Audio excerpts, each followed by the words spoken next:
Welcome to the channel. So JEE mains 2026 को अब last के 40 डेज बच गए हैं। सो 40 डेज में किस स्ट्रैटेजी को आप लोग फॉलो करेंगे तो आप अच्छा स्कोर ला सकते हैं और 99 परसेंटाइल भी ला सकते हैं। सो चलिए उस पर बात करते हैं। सो आपका जो फर्स्ट अटेम्प्ट है वो होगा 21 जनवरी से स्टार्ट होने वाला है। देन सेकेंड अटेम्प्ट 2 अप्रैल से।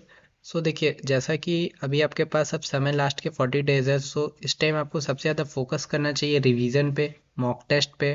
और अगर आपका सिलेबस कंप्लीट नहीं है तो उनको वन शॉट के थ्रू कंप्लीट करने पे एंड कंसिस्टेंसी से आगे बढ़ते रहने पे, ठीक है। सो कुछ की पॉइंट्स है जिस पे बात कर लेते हैं। जैसा कि सबसे पहले आपको क्या करना है, आपके पास अभी समय बहुत ज़्यादा कम है, तो आप ये ध्यान रखिए कि आपका समय बर्बाद ना हो। इसके लिए आप ये कर सकते हैं कि आप अपने जो भी आपके स्टडी आवर्स है उन्हें आप ट्रैक कर सकते हैं कि आप कितना पढ़े, कितना घंटा नहीं पढ़े वगैरह, ठीक है। और अपने साथ ही साथ आप ट्रैक कर सकते हैं अपने रिवीजन स्टेटस को कि आपने डेली कितना रिवीजन किया है, किस किस टॉपिक का आपका रिवीजन हो गया, कौन से टॉपिक आपको रिवाइज करना बाकी है। इस टाइप से आप अपने रिवीजन का भी एक प्रॉपर चार्ट बना सकते हैं, ठीक है। और आप एक डेली का टारगेट बनाइए, डेली मेक डेली टारगेट, जिसमें कि आप डेली ये लिखिएगा कि आपको कौन कौन से चैप्टर्स आज कंप्लीट करने, कितने पीवाईक्यू लगाने, कितने क्वेश्चंस प्रैक्टिस करने, अगर मॉक देने हैं तो कब देने वगैरह। इस तरीके से क्या होगा कि आपका पूरा दिन जो है वो एक बहुत अच्छे से यूज़ हो पाएगा, वेस्ट नहीं होगा आपका टाइम, ठीक है। और ये लास्ट के दिन बहुत ज़्यादा इंपॉर्टेंट है, सो इसलिए अब आप इन लास्ट के दिनों को वेस्ट बिल्कुल नहीं कर सकते हैं, ठीक है। कुछ मोस्ट इम्पॉर्टेंट पॉइंट्स भी है, जैसे कि सबसे पहले क्या है, सिलेबस कंप्लीशन। सबसे पहले आप सिलेबस कंप्लीट करने में फोकस कीजिए। ऑलमोस्ट सबका सिलेबस कंप्लीट हो गया होगा, बट अगर आपका कोई चैप्टर नहीं कंप्लीट है देन आप उसको वन शॉट के थ्रू कर सकते हैं। रिवीजन प्रॉपर कीजिए, क्योंकि आपने 2 साल से प्रिपरेशन किया है, बहुत है जो ड्रॉप लिए होंगे सो 3 साल से प्रिपरेशन कर रहे होंगे। सो अब लास्ट के टाइम पे आप जितना पढ़ें उन सबको एक जगह समेटने में भी बहुत टाइम लगता है, सो इसलिए रिवीजन बहुत अच्छे से कीजिए। जितना अच्छा से आप रिवाइज कीजिएगा उतना अच्छा से आपको एग्ज़ाम में सब चीज़ रिमेंबर होंगे, ठीक है। एंड देन मॉक टेस्ट आप ट्राई कीजिए कि आप जितना ज़्यादा से ज़्यादा मॉक टेस्ट दे पाए।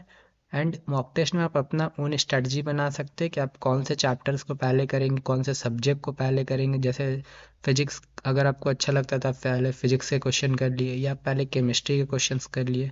उस तरीके से आप कर सकते हैं। अब आगे बात करते हैं, टारगेट आपका क्या होना चाहिए अभी, 99 परसेंटाइल। क्या आएगा मार्क्स, नहीं आएगा, वो जब आएगा तब पता चल जाएगा, बट अभी आप जब प्रिपरेशन कर रहे हैं तो आप टारगेट रखिए 99 परसेंटाइल। क्यों? क्योंकि आपने 2 साल से ऑलरेडी पढ़ा। अब जिसने कुछ भी नहीं पढ़ा उसका तो नहीं आ सकता, बट जिसने तैयारी किया है वो अगर अच्छे से revision, mock test and syllabus complete करके जाएंगे अच्छे से रिवाइज करके, तो उनका आएगा, ठीक है। सो बात करते हैं रिवीजन पे। रिवीजन करने के लिए सबसे ज़्यादा इंपॉर्टेंट है आपके खुद के शॉर्ट नोट्स। जो आपने शॉर्ट नोट्स बनाए थे उन शॉर्ट नोट्स को आप बहुत अच्छे से रिवाइज कीजिए। यूट्यूब पे बहुत सारे माइंड मैप सीरीज़ है, आप उनसे भी रिवीजन कर सकते हैं, ठीक है। कुछ इंपॉर्टेंट क्वेश्चंस होंगे जो हर एक चैप्टर के बाद आपने स्टार मार्क बनाए होंगे उन क्वेश्चंस पे, जो कि इंपॉर्टेंट क्वेश्चंस हो गए, आप उनका रिवीजन कर सकते हैं। एंड वन शॉट सीरीज से अगर आपको कोई पर्टिकुलर चैप्टर नहीं समझ में आ रहा है तो आप वन शॉट सीरीज से उसे कंप्लीट कर सकते हैं, ठीक है। अब बात करते हैं मॉक टेस्ट। आप ट्राई कीजिए कि आप हर एक वीक एक मॉक टेस्ट दीजिए, हर संडे के संडे या सैटरडे के सैटरडे, जैसे आपको अच्छा लगे। आप एक मॉक हर वीक दीजिए एंड उसका एनालाइज कीजिए, ठीक है। देन थर्ड पॉइंट है सिलेबस। फिर वही बात है, सिलेबस कंप्लीट करने के लिए आप सबसे ज़्यादा यूट्यूब वन शॉट पे फोकस रह के सिलेबस को कंप्लीट कर सकते हैं, ठीक है। अब आगे बात करते हैं। कुछ ऐसे पॉइंट है जिसको आपको बिल्कुल ध्यान रखना है, जैसे डोंट वेस्ट योर टाइम। अब लास्ट के 40 डेज बच गए हैं, तो इस टाइम आप अपने समय को वेस्ट नहीं कर सकते हैं। आपका समय बहुत ज़्यादा इंपॉर्टेंट है, सो आप फोकस कीजिए कि आप अच्छे से पढ़े, ठीक है। फोकस मोड ऑन, मतलब कि आप फोकस से पढ़िए और जो भी पढ़िए उसको समझ के पढ़ने की कोशिश कीजिए एंड क्वेश्चंस प्रैक्टिस कीजिए। जितना ज़्यादा से ज़्यादा आप क्वेश्चंस प्रैक्टिस कीजिएगा, ठीक है।